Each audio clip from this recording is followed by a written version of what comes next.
नमस्कार दोस्तों, स्वागत है आपकी अपने YouTube channel yes for study में। आज हम सब फिर एक नए वीडियो के साथ क्लास की शुरुआत करते हैं। आज की आपकी क्लास आपके आने वाले सीटेट एग्जाम के लिए दोस्तों मोस्ट इंपॉर्टेंट है। जैसा कि आप सब जानते हैं, सीटेट एग्जाम के लिए कोई स्टडी मटेरियल सबसे महत्वपूर्ण है, वो होता है आपका प्रीवियस ईयर क्वेश्चन पेपर। सबसे पहले आपको हम यह बताते हैं इतना महत्वपूर्ण क्यों होता है प्रीवियस ईयर क्वेश्चन पेपर। क्योंकि दोस्तों जो सीटेट का एग्जाम होता है वह कॉन्सेप्चुअल बेस पे होता है। इसमें जिस बच्चे की तर्क करने की क्षमता, सोचने की क्षमता तीव्र होती है, वह बच्चा अच्छा स्कोर लाता है। इसलिए आपको क्वेश्चन को सिर्फ रटना नहीं है कि हम प्रीवियस ईयर क्वेश्चन पेपर को रट लें पास हो जाएं, ऐसा नहीं होता। आपको क्वेश्चन की लैंग्वेज को समझना पड़ेगा, क्योंकि दोस्तों इसमें 4 ऑप्शन दिया रहता है। आपको 4 ऑप्शन में लगेगा 2 ऑप्शन सही हो सकते हैं, 4 के चारों ऑप्शन सही हो सकते हैं, लेकिन वहां पे आपको समझना पड़ेगा चारों ऑप्शन में कौन ऑप्शन सबसे ज्यादा सही है, वही आपका राइट आंसर होगा। और दोस्तों सीटेट का एग्जाम देते समय एक चीज आप सब अपने दिमाग में हर समय रखिएगा कि यह एग्जाम हम छोटे बच्चों के लिए दे रहे हैं। इसमें जो सर्वे सर्वा होता है छोटा बच्चा होता है। ऐसा नहीं आप अपने ऊपर लेके दे दें कि हम बहुत तो समझदार हैं, छोटा बच्चा नहीं। आप ध्यान देना है कि हम छोटे बच्चों के बारे में सोचना है कि मतलब इसमें हर चीज गलत हो सकता है, टीचर गलत हो सकता है, पढ़ाने का तरीका गलत हो सकता है, आपके जो इंस्ट्रूमेंट हैं वह सब गलत हो सकते हैं, लेकिन एक चीज कभी नहीं गलत होता, वह है बालक। इसलिए हर समय आपको केंद्र में किसको रखना है, बालक को रख के हर सवाल का जवाब देना है। आज जो पेपर हम सब सॉल्व करेंगे वह पेपर आपका 20 अगस्त 2023 में जो आपका सीटेट एग्जाम हुआ था उसी दिन यह क्वेश्चन पेपर पूछा गया था। इसमें सबसे पहले हम सब पेपर 1 को शुरू किए हैं। पेपर 1 में जो सीडीपी के 30 क्वेश्चन थे उसको हम सब कवर करेंगे। आपको दोस्तों इस चैनल पर 2011 से लेके अब तक आप यहाँ पे देख भी रहे होंगे, 2011 से लेके अब तक जितने भी आपके सीटेट के एग्जाम हुए हैं सभी previous year question paper paper 1 और पेपर 2 दोनों को सॉल्व कराया जा रहा है।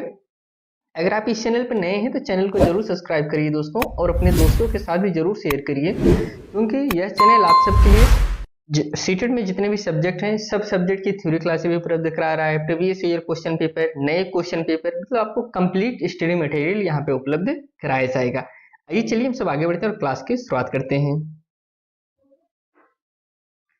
यहाँ से सीडीपी के क्वेश्चन शुरू होते हैं। सीडीपी में टोटल दोस्तों 30 क्वेश्चन पूछे जाते हैं। 15 क्वेश्चन आपके पूछे जाते हैं पेडागोजी से, और 15 क्वेश्चन पूछे जाते हैं आपके जो कि विषय वस्तु से। तो पहले क्वेश्चन की तरफ हमसे बढ़ते हैं।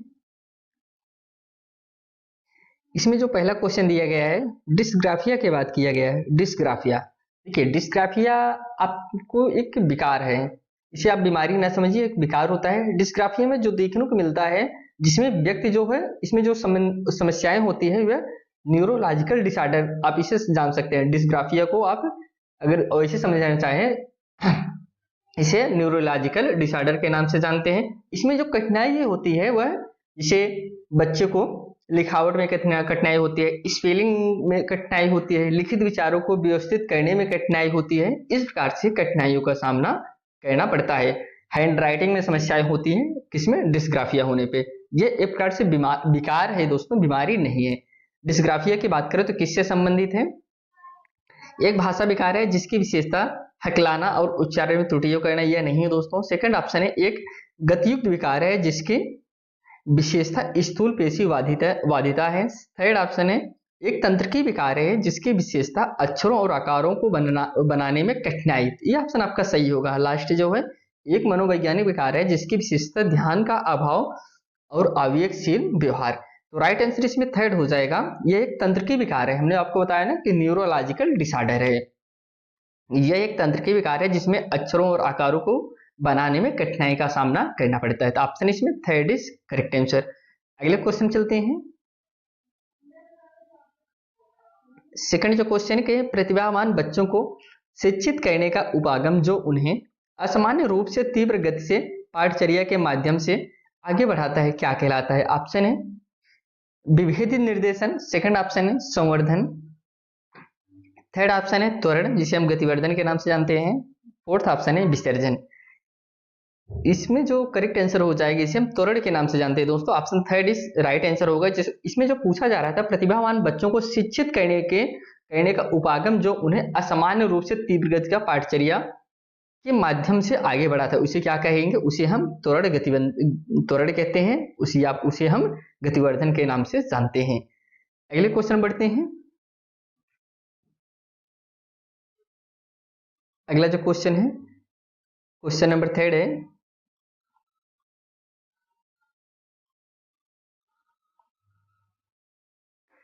कह रहे हैं शिक्षक जो समावेशी कक्षाओं की दिशा में काम कर रहे हैं, उन्हें चाहिए कि वे कुछ कथन दिए गए हैं। पहला कथन है पाठचर्या में अनुकूलन करें। सेकंड कथन है विविध दृष्टिकोण को शामिल करें। थर्ड कथन है अपने स्वयं के अंतर्निहित पूर्वाग्रहों की जांच करें। फोर्थ कथन है विविधता को एक बाधा के रूप में देखें। इसमें जो ऑप्शन है दोस्तों देखिए, समावेशी कक्षा की बात करें तो ये एक पॉजिटिव पॉइंट होता है समावेशी का मतलब। इसमें जो फोर्थ ऑप्शन दिया गया है आप इसमें देखेंगे इसमें कह रहे हैं विविधता को एक बाधा के रूप में देखिए। विविधता दोस्तों एक पॉजिटिव पॉइंट है, आप इसे बाधा के रूप में नहीं देख सकते। मतलब जिस ऑप्शन में आपका फोर्थ ऑप्शन होगा वह ऑप्शन गलत होगा। आप पे ऐसे ऑप्शन की तरफ कभी ना जाइए कि जैसे आपके क्लास में अलग अलग प्रकार से बच्चे आए हैं तो विविध विविध प्रकार के बच्चे हैं, आप पे उसे एक बाधा के रूप में नहीं देखिए, आप उसे पॉजिटिव के रूप में देखिए कि वह एक दूसरे का कल्चर जानने को उन्हें मौका मिलेगा। इसलिए ये ऑप्शन नहीं सही होगा। फोर्थ ऑप्शन जिसमें जिसमें वो काट दीजिए, इसमें है इसमें है इसमें है, बचा क्या, एक में है, तो यही आपका राइट आंसर हो जाएगा। पहला पाठचर्या में अनुकूलन करें। सेकंड ऑप्शन है विविध दृष्टिकोण को शामिल करें, यह भी सही है। अपने स्वयं के अंतर्निहित पूर्वाग्रह की जांच करें, यह भी सही है। दोस्तों अगर इस प्रकार से जब आपके पास क्वेश्चन आए, अगर उसमें आपको क्वेश्चन नहीं समझ में आ रहा है तो आप पे जो नहीं हो सकता उसे पहले ढूंढ लीजिए। जैसे हमने यहाँ पे ढूंढ लिया यह नहीं हो सकता, हमको पता होगा फोर्थ ऑप्शन नहीं सही होगा, तो फोर्थ जिसमें हो काट दीजिए। अब यहाँ पे तीन में फोर्थ था, एक में नहीं था, ऑप्शन आपका तुरंत सही मिलेगा कि यह ऑप्शन आपका सही हो सकता है। इस प्रकार से आप भी हेरने का प्रयास करिएगा जो राइट आंसर क्वेश्चन हो सकते हैं। अगले क्वेश्चन बढ़ते हैं। करें शैशवावस्था में सामाजिकरण की खाली जगह संस्थाएं प्रमुख रूप से महत्वपूर्ण हैं, जबकि प्रारंभिक बाल्यावस्था में सामाजिकरण की खाली जगह संस्थाएं भी महत्वपूर्ण हैं। देखिए जो बच्चे का सामाजिकरण होता है इसमें दो संस्थाएं होती हैं, एक होती है प्राथमिक संस्था, एक होती है द्वितीयक संस्था।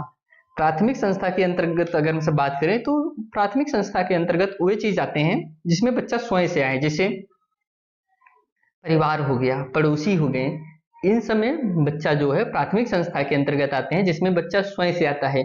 लेकिन द्वितीयक संस्था की बात करें इसे हम कहेंगे जैसे विद्यालय हो गया, लाइब्रेरी हो गई, यह सब आपका द्वितीयक संस्था के अंतर्गत आएगा जिसमें बच्चा स्वयं से नहीं जाता, दूसरों के द्वारा लाया जाता है। तो इसमें शैशवावस्था में सामाजिकरण कैसे होता है, आप कहेंगे शैशवावस्था जब बच्चा 0 से लेकर 2 साल तक का है उसका विकास कैसे होगा। जाहिर सी बात है जब प्राथमिक संस्था अपने घर में अपने मम्मी पापा से अपने दोस्तों यार से सीखेगा तो प्राथमिक संस्था होगा। अब देखिए इसमें यहाँ पे माध्यमिक है, यहाँ तृतीयक है, एक ही ऑप्शन है जो फर्स्ट ऑप्शन सही है। मतलब पहले में क्या भराएगा प्राथमिक संस्था और द्वितीय में क्या भराएगा सामाजिकरण की माध्यमिक संस्था है, जो आपकी प्रारंभिक बाल्यावस्था या माध्यमिक संस्था के अंतर्गत आते हैं। आइए हम सब नेक्स्ट क्वेश्चन चलते हैं। इसमें आपको ले बैगोस्की के अनुसार बताना है। ले बैगोस्की का जो सिद्धांत था सामाजिक संस्कृति का सिद्धांत था, इन्होंने संस्कृति पे ज्यादा फोकस किया था, समाज पे ज्यादा फोकस किया था। इनके अनुसार आपको बताना है, पहला ऑप्शन है सामाजिक कारक भाषा विकास को प्रभावित करते हैं परंतु संज्ञानात्मक विकास को नहीं। सेकंड ऑप्शन है संज्ञानात्मक विकास भाषा विकास को सुगम बनाता है। थर्ड है भाषा विकास और संज्ञानात्मक विकास एक दूसरे से स्वतंत्र रूप से विकसित होते हैं। फोर्थ ऑप्शन है भाषा विकास संज्ञानात्मक विकास को सुगम बनाता है। हमने आपको बताया कि इनका जो फोकस था सांस्कृतिक सामाजिक संस्कृति पे था, लेकिन जो ऑप्शन इसमें सही हो जाएगा ऑप्शन फोर्थ सही होगा, भाषा विकास संज्ञानात्मक विकास को सुगम बनाता है। इनका मानना है जो बच्चे का भाषा का विकास होता है उसे जो कॉग्निटिव थिंकिंग होती है उसको जो है सुगम बनाता है। Option fourth is correct answer. अगले क्वेश्चन चलते हैं। इसमें बताना है लॉरेंस कोहलबर्ग के नैतिक तरह के किस स्तर पर बच्चे आमतौर पर मानते हैं लोगों को समाज की अपेक्षाओं पर खरा उतरना चाहिए, अच्छे तरीकों से व्यवहार करना चाहिए। देखिए लॉरेंस कोहलबर्ग जो थे इनकी एक कहानी है हिंज की कहानी, वह बहुत ही प्रचलित कहानी है। जो क्वेश्चन पूछे जाते हैं बस इसी कहानी से क्वेश्चन पूछे जाते हैं। इस कहानी में टोटल दोस्तों 3 चरण इन्होंने बताया था, तीनों चरण के 1-2 उपचरण थे, मतलब 6 इनके उपचरण थे और 3 इनके चरण थे। इनमें इन्होंने हर चरण में बच्चों के बांटा है कि किस अवस्था में बच्चे की थिंकिंग कैसी होनी चाहिए, जब उसका और विकास होगा कैसी होगा, फिर इस प्रकार से इन्होंने इस चरण को बांटा है। जैसे पहला था इसमें कि अच्छा लड़का अच्छी लड़की के व्यवहार, तो जब बच्चा छोटा होता है उसे हम जो सिखाएंगे, जैसे उसे सिखाते हैं चोरी करना गलत है तो बच्चा वो समझ जाएगा चोरी नहीं करना है, चोरी करना गलत है। लेकिन जब वो बड़ा हो जाता है, अगर ऐसी कोई चोरी करने से जिससे किसी की जान बच जा रही है, वो समझेगा फिर हमको चोरी कर लेना चाहिए क्योंकि इससे किसी की जान बच जा रही है। इसी प्रकार से इन्होंने नैतिकता की बात की है अपने जो उनका सिद्धांत है। तो इसमें अच्छे तरीके से व्यवहार की बात करें तो पहला इनका था उत्तर संक्रियात्मक स्तर, पहला ऑप्शन है पूर्व संक्रियात्मक स्तर, पारंपरिक स्तर, लास्ट है पूर्व संक्रियात्मक स्तर। तो इसमें जो करेक्ट आंसर हो जाएगा, इसमें किसमें पारंपरिक स्तर, जो पारंपरिक स्तर है, पहला ही स्तर था ना पारंपरिक स्तर, पहले ही स्तर में दो शरण दिए थे, अच्छा लड़की और अच्छा लड़का, तो फिर इसी में इसमें बात करते हैं अच्छे तरीके से व्यवहार करना चाहिए। Option third is correct answer. बाकी लॉरेंस कोहलबर्ग की अगर हम सब बात करें तो थ्योरी क्लास में हम सब लॉरेंस कोहलबर्ग के बारे में बहुत विस्तार पूर्वक से समझा है, उसका भी लिंक आपको डिस्क्रिप्शन में मिल जाएगा, वहां से जाके आप उस वीडियो को देख सकते हैं। आइए हम सब नेक्स्ट क्वेश्चन चलते हैं।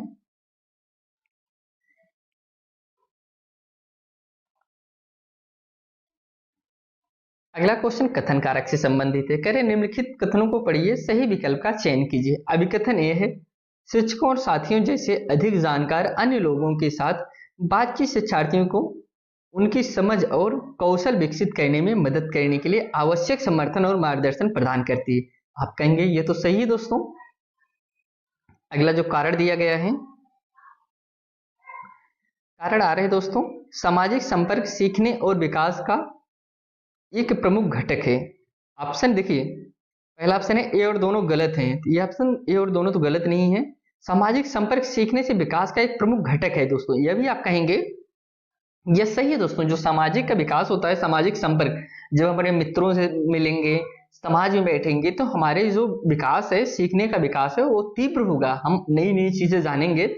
यह भी ऑप्शन आपका सही है। तो आप कहेंगे इसमें ए और आर दोनों सही हैं, आर जो है एक ही सही व्याख्या भी कर रहा है। तो नेक्स्ट क्वेश्चन चलते हैं।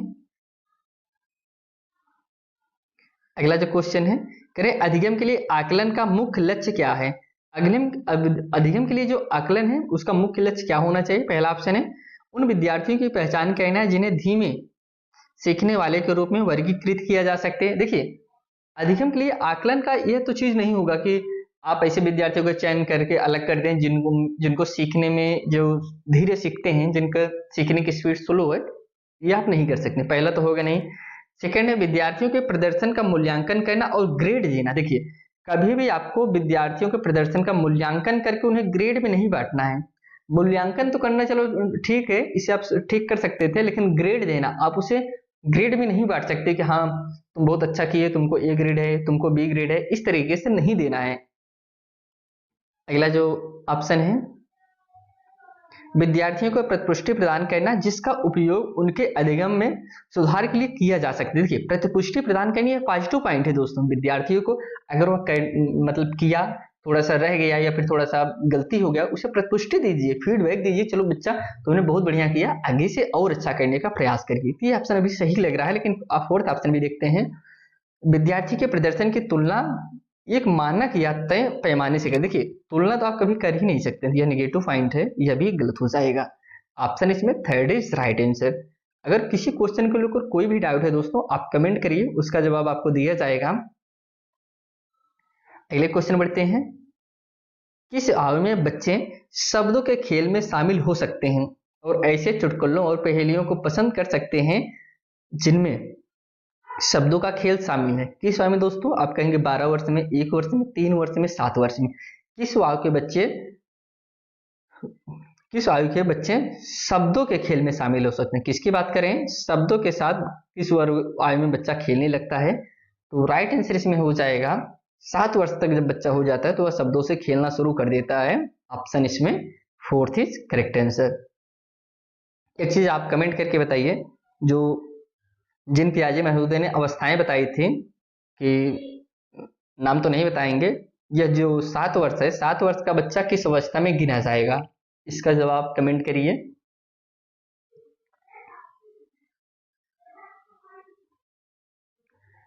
कैरल गिल्गन ने कोहलबर्ग के नैतिक विकास के सिद्धांत की आलोचना की है। देखिए, सबसे पहले आपको बताते हैं कोहलबर्ग के बारे में, हमने आपको बताया ही कि उनका एक नैतिक विकास का सिद्धांत था जिसमें उन्होंने नैतिकता का बारे में बताया था कि हिंज की कहानी है, हिंज की पत्नी जो कि बीमार थी, उसे एक दवा से आराम मिल सकता था, लेकिन वह दवा वहां के एक साइंटिस्ट ने खोजा था, जो कि अपनी पूरी मेहनत, अपने पूरा पैसा लगा के खोजा था। उसने कहा कि अब हम इसे बहुत मेहनत से बनाए हैं, इसे हम बेच के बहुत ज्यादा पैसा कमाएंगे, बहुत अमीर बनेंगे। क्योंकि हिंज की पत्नी बीमार थी, अब वह उसी दवा से राहत उसे मिलता था। अब हिंज गया मांगने, लेकिन वह बहुत पैसा मांग रहा था, हिंज के पास उतना पैसा तो था नहीं। अब हिंज के पास दो ऑप्शन बचता है, या तो दवा चोरी करके पुलिस के जेल में चला जाए, या फिर अपनी पत्नी को मरने दे। लेकिन हिंज ने चॉइस किया कि हमको दवा को चोरी करके वह जेल चला गया, अपनी पत्नी को बचा लिया। दोस्तों, यही कैरल कोहलबर्ग का नैतिक विकास का सिद्धांत का सारांश था। इसकी जो आलोचना की थी, किसने की थी? कैरल गिलगन ने की थी। क्यों की थी? क्योंकि इनका जो एक्सपेरिमेंट था वह सिर्फ पुरुषों पे था, महिलाओं पे नहीं था। इन्होंने कहा कि अगर यह एक्सपेरिमेंट महिलाओं पे किया जाता तो हो सकता था महिलाएं की सोचने की क्षमता दूसरी होती है, पुरुषों की सोचने की क्षमता दूसरी होती है। महिलाएं अगर ऐसे इस सिचुएशन पे होती तो कुछ और भी कर सकती थी। तो इसलिए इन्होंने इसका विरोध किया। इसमें कहा कि जेंडर रूढ़वादिता है। पहला ऑप्शन है सामाजिक संज्ञानात्मक दृष्टिकोण से, सेकंड है नारीवादी दृष्टिकोण से, थर्ड ऑप्शन है अनुवांशिक कारकों को पर्याप्त महत्व न देने पर, लास्ट है केस अध्ययन का अनुसंधान पद्धति के रूप में उपयोग करने पर। आप कहेंगे सेकंड है नारीवादी दृष्टिकोण से दोस्तों, इसीलिए इन्होंने आलोचना की। सेम टू सेम यही इसी क्वेश्चन को हमने अभी जब 2024 का previous year question paper solve कर रहे थे, तब भी यही सेम क्वेश्चन आया था दोस्तों। आइए हम सब अगले क्वेश्चन चलते हैं।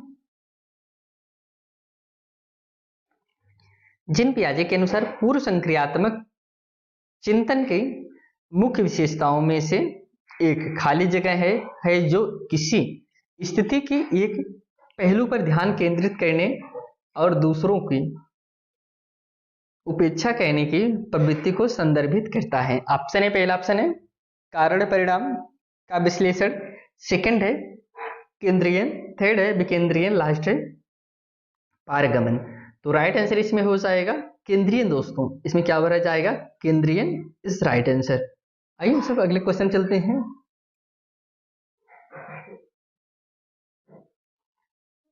प्रारंभिक बाल्यावस्था में वृद्धि खाली जगह है और सोच फिर खाली जगह है, जबकि मध्य बाल्यावस्था में वृद्धि खाली जगह और सोच है। देखिए, जो बच्चे का विकास होता है, विकास से एक बार तो बहुत तीव्र से होता है, फिर रुक जाता है, फिर तीव्र से होता है, फिर रुक जाता है। जो उसका ग्रोथ होता है, जैसे बॉडी का, हाथ पैर का बढ़ना, यह सबका विकास कैसे होता है? तेज होता है, फिर रुक जाता है, फिर ऐसा तो है नहीं कि वृद्धि लाइफ टाइम चलती है। वृद्धि एक समय के बाद अस्थायी रूप से रुक जाती है, लेकिन एक समय बाद बहुत तीव्र से होती है। उसी की बात बताए हैं। जब बच्चा प्रारंभिक बाल्यावस्था में है, तब बच्चे का विकास कैसे होगा? तो इसमें करें धीमा, कुछ पहला ऑप्शन है धीमी, कुछ हद तक आत्म केंद्रित, स्थिर और तार्किक होगा। सेकंड ऑप्शन है स्थिर, कुछ हद तक आत्म केंद्रित, धीमी, तार्किक। थर्ड है स्थिर है, तार्किक है, धीमी है, आत्म केंद्रित है। लास्ट है धीमी है, तार्किक है, स्थिर है और आत्म केंद्रित है। तो राइट आंसर इसमें जो हो जाएगा सेकंड हो जाएगा दोस्तों। प्रारंभिक बाल्यावस्था में वृद्धि स्थिर है और इसका जो सोच होता है कुछ हद तक आत्म केंद्रित है, और जबकि मध्य बाल्यावस्था में धीमी है और सोच कैसी हो जाती है? तार्किक कहने लगता है दोस्तों। मध्य बाल्यावस्था में बच्चा कोई चीज देखता है, जैसे भी चाबी देख लिया, पापा क्या है, कहेंगे चाबी, कहाँ लगता है, क्या होता है, क्या चलता है इससे, क्यों यह इस कलर का, तमाम क्वेश्चन करने लगता है, तार्किक क्वेश्चन बच्चा करने लगता है। इसलिए ऑप्शन इसमें सेकंड इज राइट आंसर। अगले क्वेश्चन बढ़ते हैं। अगला जो क्वेश्चन है, निम्नलिखित में से कौन सा स्थूल गतिक कौशल है दोस्तों? स्थूल गतिक कौशल की अगर हम सब बात करें तो इसमें पहला ऑप्शन है बुनाई है, सेकंड ऑप्शन है तैरना, थर्ड ऑप्शन है एक कागज पर वृत्त को रूपरेखा के अनुसार काटना, एक कागज, फोर्थ ऑप्शन है एक कागज पर एक बड़े आयत को रूपरेखा के अनुसार काटना।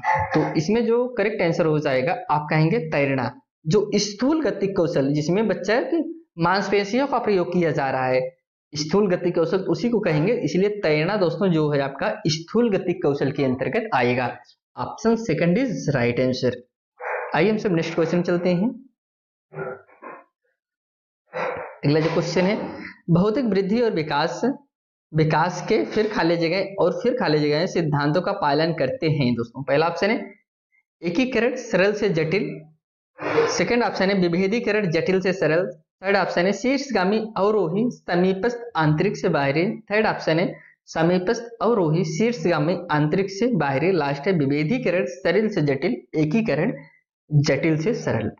तो चूंकि इसमें जो कि करेक्ट आंसर हो जाएगा ऑप्शन सेकंड शीर्षगामी होता है, और वही समीपस्थ आंतरिक से बाहरी तरफ होता है। जो बच्चे का विकास होता है दोस्तों कैसे होता है, वह आंतरिक से केंद्र से बाएं की तरफ होता है, सर से पैर की तरफ होता है। आप ऐसा कभी नहीं लगाइए कि बच्चे का विकास पैर से सर की तरफ होता है, नहीं, उसका विकास सर से पैर की तरफ होता है और केंद्र से बाएं की तरफ होता है। तो नेक्स्ट क्वेश्चन चलते हैं। इसमें अगला क्वेश्चन हार्वर्ड गार्डनर से संबंधित है। हार्वर्ड गार्डनर के बारे में आप जानते रहिए, इन्होंने बहुबुद्धि का सिद्धांत दिया था। इन्होंने बताया था कि जो मानव होता है उसमें सब मानव में अलग अलग प्रकार से बुद्धियों को देखा जाता है। प्रकार तो इन्होंने कई बताया था, लेकिन प्रमुख इन्होंने 11 प्रकार की बुद्धियां बताई थी। ऑप्शन देखते हैं, कह रहे हैं कि पहले इसका कुछ क्वेश्चन पूछा क्या जा रहा है। कहते हैं हार्वर्ड गार्डनर के अनुसार एक दर्शन शास्त्री के पास खाली जगह प्रकार की बुद्धि है और मूर्तिकार के पास खाली जगह प्रकार की बुद्धि की मात्रा अधिक है। देखिए इसमें आपको दर्शन शास्त्री जो होते हैं उनके पास कैसी बुद्धि होती है उसको बताना है, और मूर्तिकार के पास कैसी बुद्धि होती है उसको आपको बताना है। देखिए जो मूर्तिकार होता है उसके अंतर्गत हम सब बुद्धि की बात करें, उसके अंतर्गत दिक्स्थानिक बुद्धि होती है। यह आपका हो जाएगा अधिक स्थानिक है, स्थानिक भी लिखा रहता है, तो आप वही समझिए कि मूर्तिकार के पास यह बुद्धि होती है।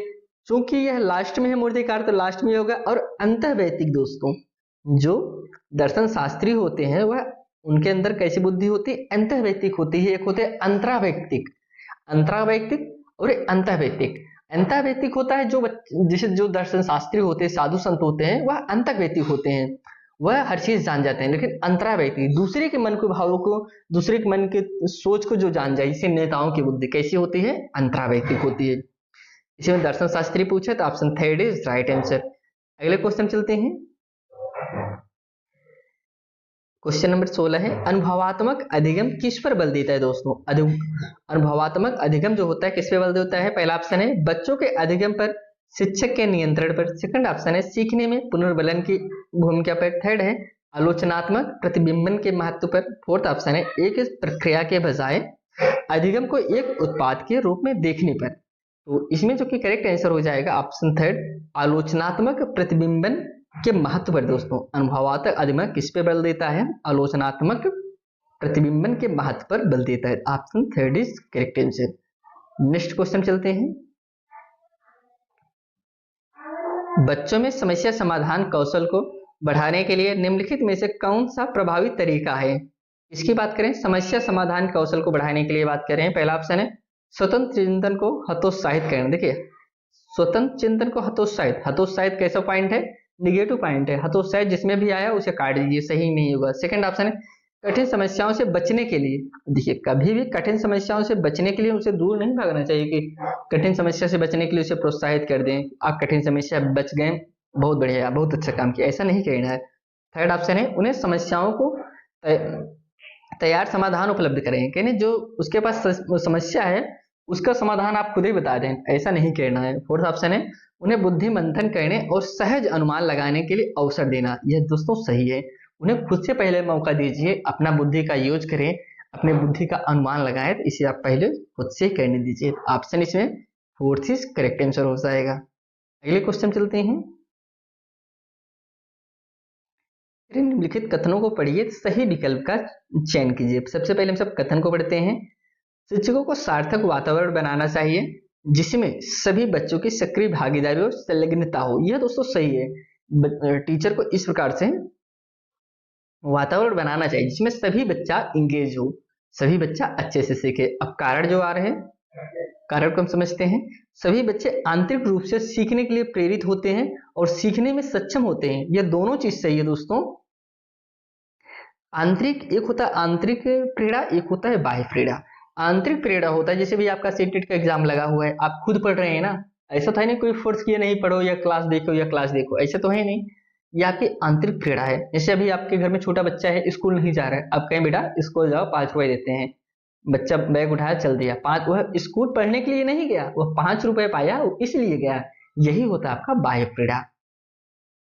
तो यह सही है दोस्तों, वह प्रेरित हो, सक्षम और सीखने में सक्षम होते हैं। तो इसमें ए और दोनों सही है, व्याख्या भी सही हो रहा है, तो ऑप्शन इसमें सेकंड कहेंगे, ए और आर दोनों सही है। आर जो है एक ही सही व्याख्या भी कर रहा है, ऑप्शन इसमें सेकंड इज राइट आंसर। हम सब अगले क्वेश्चन चलते हैं।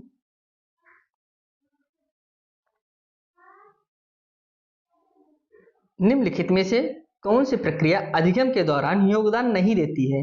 करें कि ऐसी कौन सी प्रक्रिया है जब हम अधिगम मतलब आप सीखना समझते रहिए, ऐसा नहीं अधिगम आए बार बार, अधिगम क्या होता है उसे नहीं तो अधिगम जानते रहिए, अधिगम का मतलब होता है सीखना। करें ऐसी कौन सी प्रक्रिया है जब हम सीखते हैं वह उसमें योगदान नहीं देते हैं? जिसमें संगठन, आप कहेंगे संगठन तो योगदान होता है, हम जब बच्चों के साथ समूह में सीखते हैं, संगठन में सीखते हैं तो अच्छे से सीखते हैं। वर्गीकरण, जब हम बच्चों को ग्रुप वाइज बांट दें, चार चार बच्चों का ग्रुप करते हैं, वर्गीकरण करें, तब भी बच्चा तो सीखता है।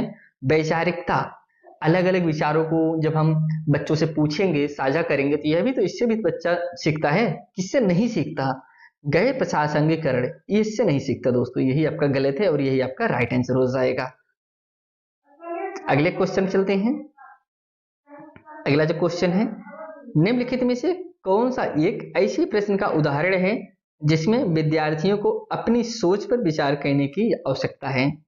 इस पे बात करें, ऐसा कौन सा उदाहरण है जिसमें बच्चा को सोचना पड़ रहा है? जिसे आपको हमने अपसारी और अभिसारी बताया था ना, अपसारी क्या होता है और अभिसारी क्या होता है, उसी की बात कर रहे हैं।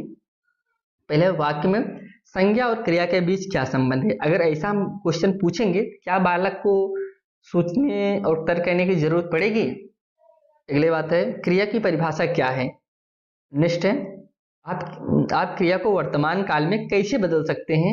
लास्ट है, कक्षा की शुरुआत से क्रियाओं के उपयोग के बारे में आप समझ कैसे बदलती है? देखिए इसमें जो फोर्थ ऑप्शन कह रहे हैं, कक्षा की शुरुआत से क्रियाओं के उपयोग के बारे में आपकी समझ कैसे बदलती है।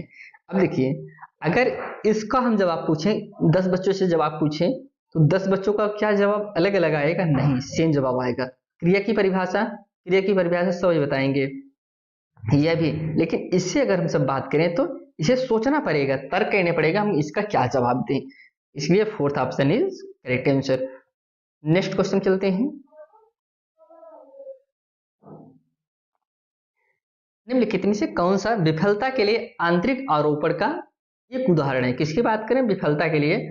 पहला ऑप्शन है, मुझे निम्न ग्रेड प्राप्त हुआ क्योंकि शिक्षक कठोर तरीके से आंकते हैं। सेकंड है, मैं परीक्षा में फेल हो गया क्योंकि मैंने पर्याप्त पढ़ाई नहीं की। थर्ड ऑप्शन है, शिक्षक को पक्षपाती होने के कारण मुझे अच्छे अंक नहीं मिले। फोर्थ ऑप्शन है, मैं परीक्षा में फेल हो गया क्योंकि मेरे दोस्त मेरा ध्यान भटका रहे थे।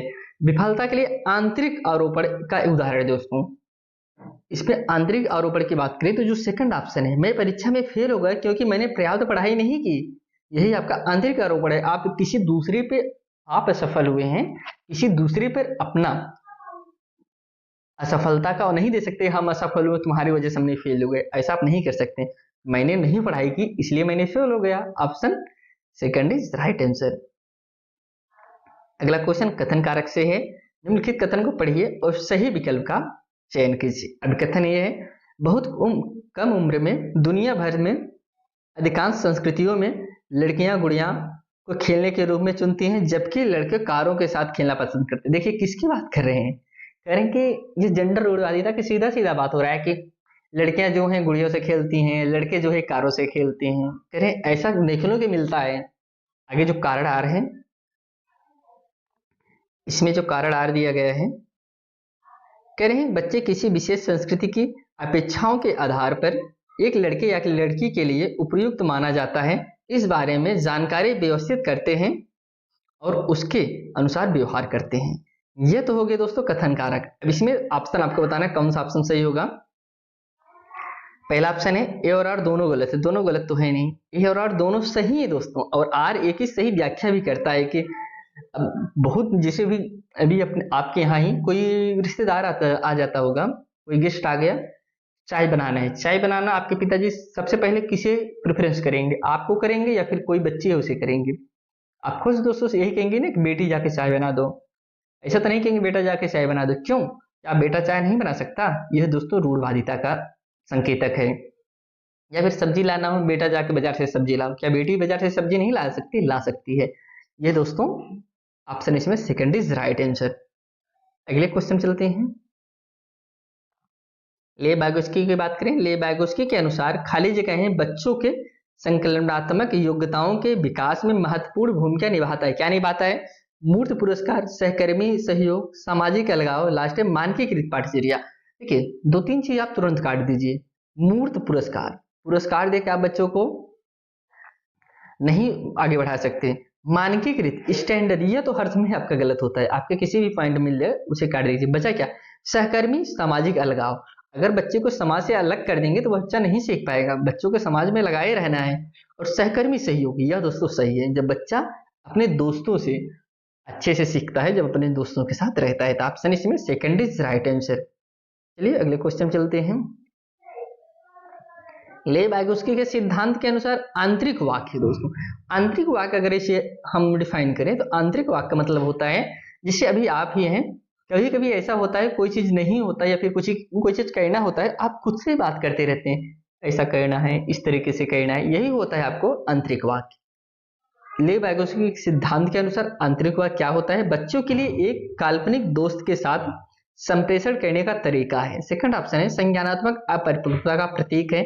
थर्ड ऑप्शन है विकासात्मक देरी का संकेतक है। लास्ट है बच्चों के ये अपनी सोच को नियंत्रित करने का एक तरीका है। तो आप कहेंगे यही सही होगा दोस्तों, इसके जरिए अपनी सोच को नियंत्रित कर लेते हैं। जैसे भी कोई काम करना है, हम करें कि ना करें, करेंगे गलत हो जाएगा, मम्मी मारेगी, मतलब अपनी जो सोच है उसे कंट्रोल कर सकते हैं आंतरिक वाक्य के जरिए।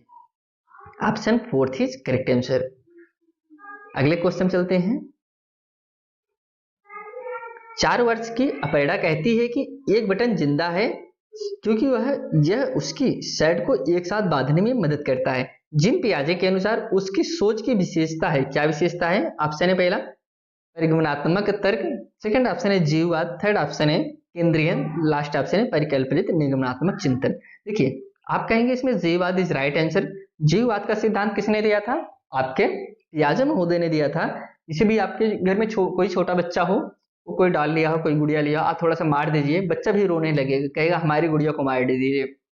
लेकिन अब अगर आप उसे तो यह पता नहीं है कि हाँ बच्चे में जान नहीं होती है, उसे तो यही लगता है ना कि जैसे हमको दर्द होता है ऐसे हमारी गुड़िया को भी दर्द हो रहा है। यही होता है जीववाद। यही कह रहे हैं कि वह उसे नहीं पता है कि शर्ट की बटन में जान होता है। वह करिए कि एक बटन जिंदा है, वही हमारे कपड़े को पकड़ के रखे है, नहीं तो हमारा कपड़ा फट जाता।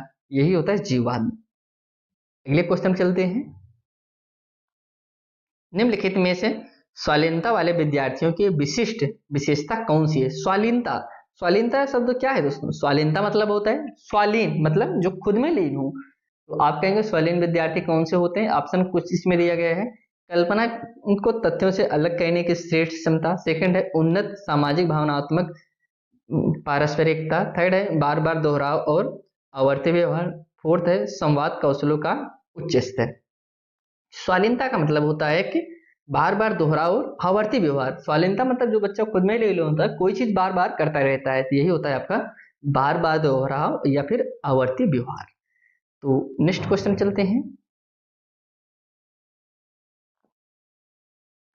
अगला जो क्वेश्चन है कथन कारक से संबंधित है, कथन को पढ़ना है। अब कथन ए है दोस्तों, शिक्षार्थियों के बीच समालोचनात्मक चिंतन को सुगम बनाने के लिए शिक्षक को उन्हें विविध परिस्थितियों और विभिन्न दृष्टिकोण से अवगत कराना चाहिए। आप कहेंगे सही दोस्तों कि हमको अवगत कराना चाहिए। अगला है कारण आ रहे हैं।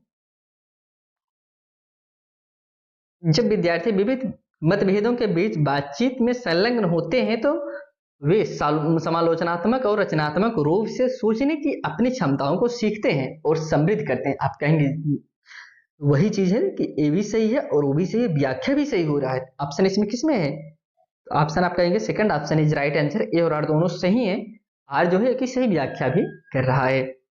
आइए हम सब अगले क्वेश्चन चलते हैं। निम्नलिखित में से अधिगम का प्राथमिक लक्ष्य कौन सा होना चाहिए? अधिगम हम क्यों करते हैं दोस्तों? हम कोई चीज किस लिए सीखते हैं? हमारा प्राथमिक लक्ष्य क्या होना चाहिए? क्या हमको रटना चाहिए? रटना कैसा पॉइंट है नेगेटिव? रटना जिसमें आ गया उसमें नहीं होगा आपका सही। यंत्रवत याद करने के पूर्वाभ्यास में उत्कृष्ट बनाना, क्या ऐसा है दोस्तों? या फिर थर्ड ऑप्शन है समकक्षियों के साथ प्रतिस्पर्धा, ये फिर लास्ट है समालोचनात्मक चिंतन का विकास। आप कहेंगे यही अधिगम में प्राथमिक लक्ष्य क्या होना चाहिए, हमारा समालोचनात्मक चिंतन का विकास हो। Option 4 is correct answer. आइए नेक्स्ट क्वेश्चन पे। बच्चे सबसे प्रभावी ढंग से तब सीखते हैं यदि कोई अवधारणा, पहला ऑप्शन है सामान्य से विशिष्ट की ओर हो, अमूर्त से मूर्त की ओर हो, जटिल से सरल की ओर हो, तर्क संगत से अनुभवजन्य की ओर बढ़ती हो। बच्चा कोई चीज कब सीखेगा, तब सीखेगा जब बच्चा कोई चीज सामान्य से विशिष्ट की ओर हो। पहले बच्चे को कोई सरल चीज दिखाइए, जैसे अभी जानवर के बारे में बताना है, आप बताइए कंगारू ऐसा होता है, ऑस्ट्रेलिया में पाया जाता है, यहाँ पाया जाता है, वहां, मतलब इस तरीके से बताइए, बच्चा समझ ही नहीं पाएगा कंगारू क्या होता है, कैसा कंगारू होता है। लेकिन अगर पहले बच्चों को कुत्ता के बारे में बता दें फिर कंगारू को अटैच कर दें, बच्चा तुरंत समझ जाएगा। यही होता है सामान्य, पहले चीज बच्चों को सामान्य चीज दिखाइए। अमूर्त से, जो सेकंड ऑप्शन है करें अमूर्त, पहले बच्चों को सूत्र बनाना सिखाइए फिर उसका नियम दिखाइए, तो ऐसा नहीं कर पाएगा बच्चा। जटिल से, पहले जटिल नहीं सरल से जटिल हो की ओर बढ़ता है। ऑप्शन इसमें फर्स्ट ही सही है। आइए हम आज के लास्ट क्वेश्चन की तरफ बढ़ते हैं। विद्यार्थियों को सीखने की शैलियों में विविधता, फर्स्ट ऑप्शन है को महत्व दिया जाना चाहिए और मानव विविधता के प्रतिबिंब के रूप में देखा जाना चाहिए। आप कहेंगे सेकंड, आप विद्यार्थियों के सीखने की शैलियों को क्या की, विविधता को क्या किया जाना चाहिए। सेकंड ऑप्शन है कि उपेक्षा की जानी चाहिए। उपेक्षा आप करेंगे, बच्चा सीख रहा है ऊपर से उसकी उपेक्षा भी करेंगे, ऐसा नहीं कर सकते। सेकंड है शिक्षण अध्ययन प्रक्रिया के दौरान ध्यान नहीं रखना चाहिए, यह भी गलत हो गया दोस्तों, वो सीख रहा है और आप ध्यान ही नहीं रखेंगे। शिक्षण अध्ययन प्रक्रिया में बाधा अवरोध के रूप में देखा, बाधा के रूप में देखेंगे, यह भी आपका गलत हो जाएगा। जो सही है वो महत्व दिया जाना चाहिए और मानव विविधता के प्रतिबिंब के रूप में देखना चाहिए। आज हम सब दोस्तों 30 क्वेश्चन कवर किए, जो कि आपका जो 2023 में 20 अगस्त 2023 में सीटेट का एग्जाम हुआ था, उसी दिन पेपर पूछा गया था। यह पेपर 1 है और सीडीपी है। दोस्तों अगर आप इस चैनल पे नए हैं तो चैनल को जरूर सब्सक्राइब करिए, आपके एग्जाम के पॉइंट ऑफ व्यू से बहुत ही महत्वपूर्ण चैनल है।